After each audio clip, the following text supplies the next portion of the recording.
नमस्कार, मैं हूं राहुल राजपूत।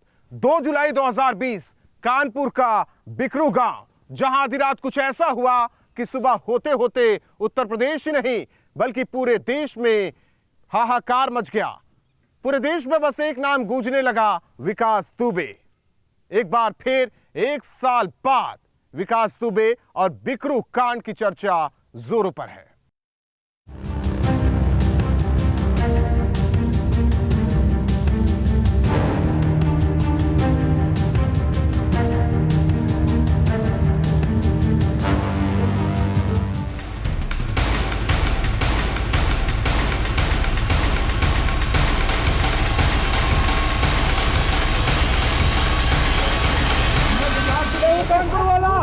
ये आवाज, ये डायलॉग करीब साल भर पहले आपने टीवी चैनल्स पर खूब सुनी होगी।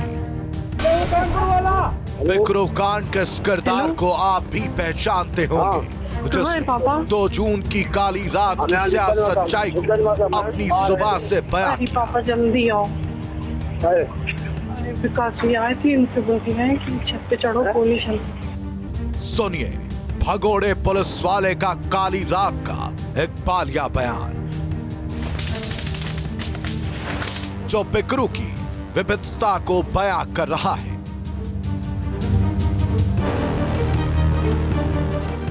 एक साल बाद बिकरू का जिन जाग उठा है।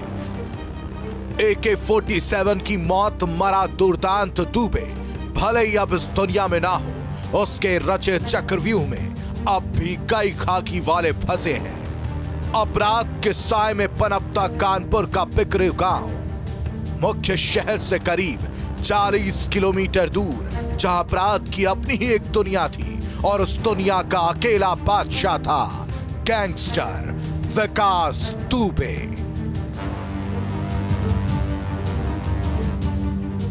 लूट, डकैती, हत्या, अपहरण, इन जैसे संगीन अपराध तो जैसे इस दुर्दांत के लिए शौक का काम था, लेकिन पाप का घड़ा भरा तो विकास दुबे चिल्ला चिल्ला कर अपना नाम बताता रह गया। मौत ने उसकी एक ना सुनी। बुलडोजर के इस एपिसोड में कहानी उस दुर्दांत विकास दुबे की, कैसे एक गली का गुंडा इतना बड़ा डॉन बन गया। कौन वो सफेद पोश थे जिनकी सह पर विकास दुबे अपने खूंखार मंसूबों को अंजाम देता रहा। फिर कैसे एक दिन उसके साम्राज्य को बुलडोजर ने तहस नहस कर दिया। ऐसे कई दिलचस्प किस्से बताएंगे, चौंकाने वाले खुलासे करेंगे, तो बने रहिए न्यूज स्टेट के साथ।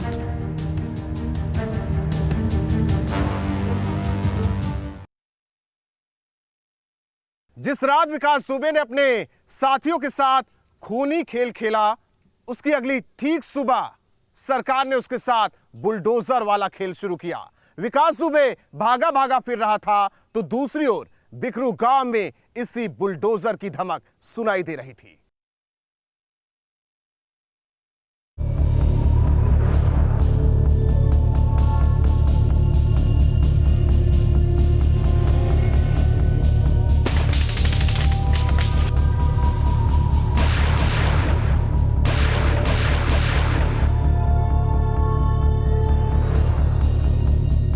विकास दुबे के साम्राज्य को समीदोज करता बुलडोजर, एक एक ईंट पर प्रहार करता पीला पंजा। डंके की चोट पर दुर्दांत दुबे के साम्राज्य को नेस्तनाबूद कर दिया गया।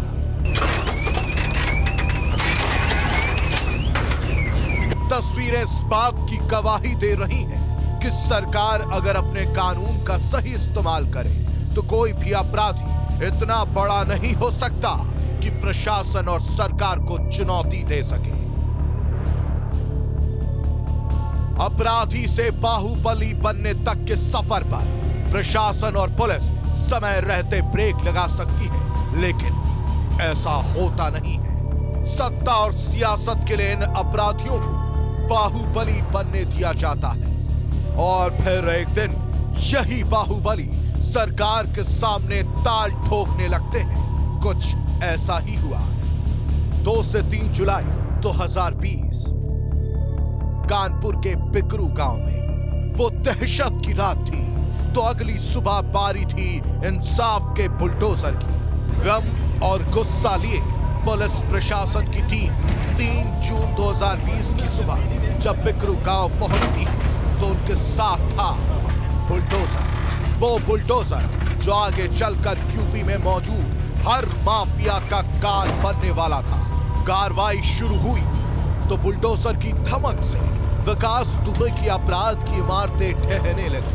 पूरी तरह से खंडहर में तब्दील हो चुके ये हवेली कभी विकास दुबे का अभेद्य किला हुआ करती थी।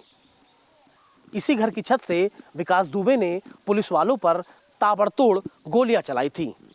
अब ना तो विकास दुबे बचा है और ना ही उसका किला।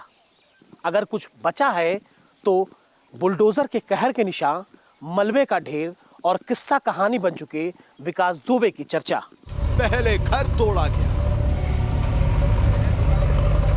अहाता को नेस्त नाबूद कर दिया गया। गाड़ियां, ट्रैक्टर, जो भी सामने आया उसे खाक में मिला दिया गया।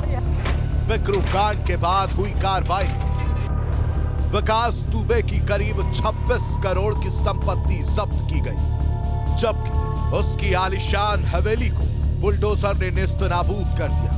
वहीं घर में मौजूद लग्जरी गाड़ियों को भी तोड़ दिया गया। करीब 34 आरोपियों को गैंगस्टर एक्ट में जेल भेजा गया। जय वाजपेयी की 30 करोड़ से अधिक की संपत्ति पर जब्ती की प्रक्रिया चल रही है। वहीं विकास के करीबी जिलेदार के पास भी 10 से 15 करोड़ से ज्यादा की संपत्ति निकली। इन पर कार्रवाई की तैयारी चल रही है। सत्ता के संरक्षण में अपराध की खेती हमेशा से खूब फलती फूलती रही है और इसी संरक्षण का परिणाम है विकास दुबे जैसा दुर्दांत अपराधी। जरा सोचिए, अगर यूपी के सत्ता की बागडोर एक सख्त सीएम के हाथ में ना होती तो विकास दुबे की कहानी का अंजाम क्या होता। बिकरू गांव जो कभी विकास दुबे के खौफ के साए में जीता था, बुलडोजर की कार्रवाई के बाद अब वो शांत, सुकून और वहां इंसाफ की रोशनी फैल चुकी है। लेकिन दुर्दांत दुबे को याद कर आज भी गांव वाले सिहर उठते हैं। ये विकास दुबे को लेकर कहते हैं लोगों को, लोग गांव डरा रहता था। नहीं, आप डरती थी? हम नहीं डरते थे, हम तो कभी नहीं डरे हैं। अच्छा। उन्हीं की सड़क सारी बनी है। अच्छा। हम लोग नहीं डरते कुछ। कभी डर नहीं? कभी नहीं डर। उनके आदमियों से नहीं डरते हम लोग। डी में नहीं रही के पुराने घर में ये बनना था हमारा। अच्छा। तब वहीं बने रहते थे। तो आपको कभी डर नहीं लगा? कभी नहीं। हाँ, पहले दबंग किस्म के लोग थे। हाँ, वैसे ज़्यादा छोटे व्यक्तियों को परेशान नहीं करते थे। हाँ, बड़े व्यक्तियों से उनका क्या लेना देना था वो कोई नहीं जानता है, लेकिन आम जनता को परेशान नहीं किया करते थे। हाँ, अगर माफियाओं पर, गुंडों पर नकेल कसी जा रही है उनके खिलाफ तो ये अच्छी बात है। हाँ, दहशत थी। एक बाप के 4 लड़के होते, सबको खुश नहीं करता। प्रधानमंत्री है, सबको खुश नहीं करेगा। जबकि सबको खुश किया, आज वो नहीं इस दुनिया में, तो बुराई के अलावा उसकी भलाई नहीं बताएंगे। भले ही बिकरू गांव आज विकास दुबे के आतंक से आजाद हो, लेकिन बिकरू कांड की चिंगारी आज भी सुलग रही है और इस चिंगारी की चपेट में है खाकी। क्योंकि कभी इन्हीं पुलिस वालों पर विकास दुबे को सह देने का आरोप लगा था। The news state.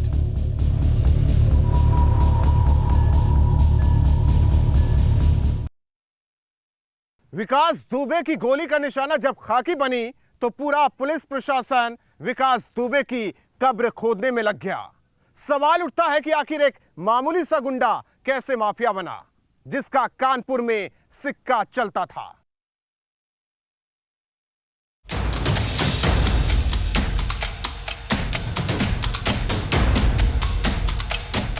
Vikas Dubey की कहानी शुरू होती है साल 1990 से।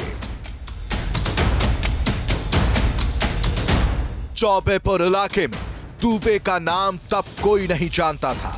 मंडल कमंडल के दौर में ब्राह्मण बाहुल्य ये इलाका एक बड़े आपराधिक पृष्ठभूमि की धुरी बनने वाला था और इसकी शुरुआत हुई दो अलग अलग जातीय गुटों के टकराव से। बिकरू गांव में एक लड़के ने अपने साथियों के साथ मिलकर पड़ोस के गांव के कुछ लोगों के साथ मारपीट की। लड़का ब्राह्मण समुदाय से था तो दूसरे पक्ष के लोग पिछड़े वर्ग से।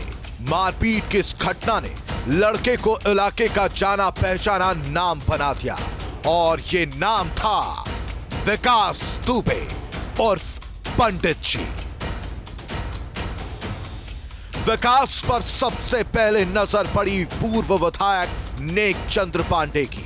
विकास मारपीट करता, छोटे मोटे अपराध करता, रंगदारी वसूलने के लिए लोगों को धमकाता और पुलिस पकड़कर थाने में ले जाती, फिर उसे छोड़ देती थी। धीरे धीरे इसने 4 से 5 लोगों की अपनी गैंग बनाई और नाम रखा बुलेट गैंग, क्योंकि इसके सारे साथी बुलेट से ही चलते। इस गैंग ने सबसे पहले एक बारात लूटी। कुछ वक्त बाद 1990 में ही बिकरू गांव के झुन्ना बाबा का कत्ल हो गया। इस बार भी आरोप विकास दुबे पर लगे। कत्ल के पीछे की वजह थी जमीन पर कब्जा। विकास दुबे इतना शातिर था कि उसने बारात को लूटने के लिए अंधेरे में झाड़ियों के अंदर जलती हुई सिगरेट खोज दी थी, जिससे बस में बैठे बारातियों को लगे कि उसके साथ उसके और भी साथी मौजूद हैं। और इस तरह विकास दुबे ने 17 साल की उम्र में अपने 4 साथियों के साथ मिलकर सबसे पहली वारदात को अंजाम दिया था। यहीं से विकास चौबेपुर विधानसभा से चुनाव लड़ने वाले हरिकिशन श्रीवास्तव का हाथ थाम लेता है और हरिकिशन के संरक्षण में उसने वसूली और जमीन पर कब्जे का काम और तेज कर दिया। लेकिन आगे चलकर हरिकिशन के साथ उसकी ये दोस्ती एक बहुत बड़ा टर्निंग पॉइंट साबित हुई। विकास दुबे को राजनीतिक संरक्षण मिलने का सबसे बड़ा कारण था उसका मजबूत वोट बैंक। दरअसल बिकरू के आसपास करीब 25 गांव ऐसे थे जहां विकास दुबे खुद प्रधान बनवाता था और अपने इसी मजबूत वोट बैंक के चलते उसको राजनीतिक संरक्षण प्राप्त था। यही एक बड़ा कारण था कि विकास दुबे ने अपनी पत्नी ऋचा दुबे को जिला पंचायत सदस्य तक बनवाया था। साल 1996 में हरिकिशन श्रीवास्तव पीएसपी से विधानसभा का चुनाव लड़े। रिजल्ट आया तो हरिकिशन श्रीवास्तव बीजेपी के संतोष शुक्ला से 1200 वोटों से चुनाव जीत गए। लेकिन इस जीत के बाद निकले विजय जुलूस ने एक बड़े विवाद की नींव डाल दी। तारीख 12 अक्टूबर और साल 2001 को विकास दुबे ने बीजेपी नेता लल्लन वाजपेयी के घर पर हमला कर दिया। मदद के लिए लल्लन वाजपेयी ने उस समय के राज्य मंत्री संतोष शुक्ला को फोन किया। मदद के लिए थाने पहुंचे संतोष शुक्ला को तब तक नहीं पता था कि आज उनका आखिरी दिन है। शिवली थाने पर विकास दुबे और उसके लोग आ थमके। थाने के अंदर दोनों के बीच बहस शुरू हो गई। बात बढ़ती गई और संतोष शुक्ला पर विकास दुबे ने गोली चला दी। इसी शिवली थाने में एक राज्य मंत्री का मर्डर हो गया और हत्यारे को गिरफ्तार तक नहीं किया गया, जबकि इस पूरी घटना के कई पुलिस वाले भी चश्मदीद थे। ऐसे में समझा जा सकता है कि उस वक्त विकास दुबे को कितना तगड़ा सियासी संरक्षण प्राप्त था। एक राज्य मंत्री को थाने के अंदर मार दिया जाता है, कोई मामूली घटना नहीं होती। इस वारदात के बाद तो जैसे हर तरफ विकास दुबे का नाम गूंजने लगा। ये जो विकास दुबे था, वैसे तो आप देखिए वो एक जन सामान्य आदमी था, लेकिन उसकी गांव में और क्षेत्र में एक धमक थी और वो एक ऐसा दबंग था जिसने जनबल, बाहुबल और धनबल के आधार पर उसने पूरे क्षेत्र पे कब्जा कर लिया था। व्यापारी, अधिकारी उसके नाम से दहशत में आने लगे। बिकरू कांड के पहले तक विकास दुबे पर 60 मुकदमे दर्ज थे। इनमें से 6 केस गुंडा एक्ट के थे, 8 बार गैंगस्टर एक्ट और 6 case criminal law amendment act के तहत दर्ज थे। बावजूद इसके एक दुर्दांत अपराधी यूपी की सड़कों पर खुला घूम रहा था और उसकी इस आजादी में खाकी खादी दोनों शामिल थे। इसकी तस्दीक पुलिस अधिकारियों की आपसी बातचीत में भी हुई। नहीं, इनके बारे में हम बताएंगे सर। ये जब उनके पैर छुएंगे तो क्या होगा? ये पैर छूता है उसके। अच्छा, हाँ, ये उसके पैर छूता है। तो एक बार मैंने कहा कि इससे संबंध करोगे तो मर्डर करा दोगे तो चार। बोले साहब अपराधी ही के तो सूचना दे। ये 1.5 लाख रुपए लेकर के जुआ कराता था। हर महीना जुआ करा दे। इसको मैंने मना किया कि देखो जुआ मत कराओ। एसएसपी साहब बोले मैं सीईओ को खा जाऊंगा अगर जो जुआ होता। तो मैंने कहा ठीक है सर। इसने क्या किया, जो जुआ कराता था बाहर के लोगों को आते थे, उससे इसने लिया 5 लाख। बोले गैंगस्टर में साले बंद हो जाओगे। वो उठा के 5 लाख दे दिया एसएसपी को। यानी खाकी भी उसके नाम से दहशत खाती थी। यहां तक कहा जाता है कि इलाके का थानेदार विकास दुबे के पैर छूता था। एक अपराधी का पुलिस जब इतना सम्मान करे तब बिकरू कांड जैसी वारदातें वजूद में आती हैं और हुआ भी कुछ ऐसा ही। 2 से 3 जुलाई 2020 की उस रात जब यूपी पुलिस का एक तेज तर्रार सर्कल ऑफिसर कई थानों की फोर्स लेकर बिकरू पहुंचा तो दुर्दांत दुबे ने पहले ही एक चक्रव्यूह तैयार कर रखा था। विकास के ठिकाने पर पुलिस की रेड वाली खबर उसे पहले ही मिल चुकी थी। पुलिस टीम पहुंची तो राइफल की गोलियों से उनका स्वागत हुआ। मुठभेड़ के दौरान विकास दुबे खुद बंदूक लेकर पुलिस पर फायरिंग कर रहा था। करीब 25 से 30 शूटर्स को विकास ने पुलिस पर हमला करने के लिए बुला रखा था। बदमाशों ने करीब 200 से 300 राउंड फायर इस दौरान किए और अंजाम ये हुआ कि इस मुठभेड़ में एक सीओ समेत 8 पुलिस वाले शहीद हो गए। प्रारंभिक सूचना तो लगभग 2 या 2:30 बजे रात को आई थी और उस समय केवल इतनी ही सूचना मिली थी कि एक पुलिस टीम गई है और दबिश के दौरान फायरिंग की सूचना है और वरिष्ठ अधिकारी जो वहाँ के लोकल हैं वो मौके पे जा रहे हैं और वहाँ से जाने के बाद स्थिति स्पष्ट हो पाएगी। तो जब वहाँ के तत्कालीन एसएसपी ने मौके से बताया तो इस बातों का पता चला कि हमारे ऐसे वहाँ 8 साथी शहीद हो गए हैं और उनके वेपन भी बदमाशों ने लूटे हैं और काफ़ी इस तरह की अनहोनी घटना पहली बार उत्तर प्रदेश पुलिस ने फेस किया था। अब बारी 3 जुलाई 2020 की सुबह की थी जब सूरज निकला तो बिकरू गांव पुलिस वालों के खून से लाल था। विकास दुबे जिस घर से फायरिंग कर रहा था वो किसी अभेद्य किले से कम नहीं था। रात में पुलिस पर गोलियां बरसाने वाला विकास दुबे सुबह होते होते गोली की रफ्तार से फरार हो गया।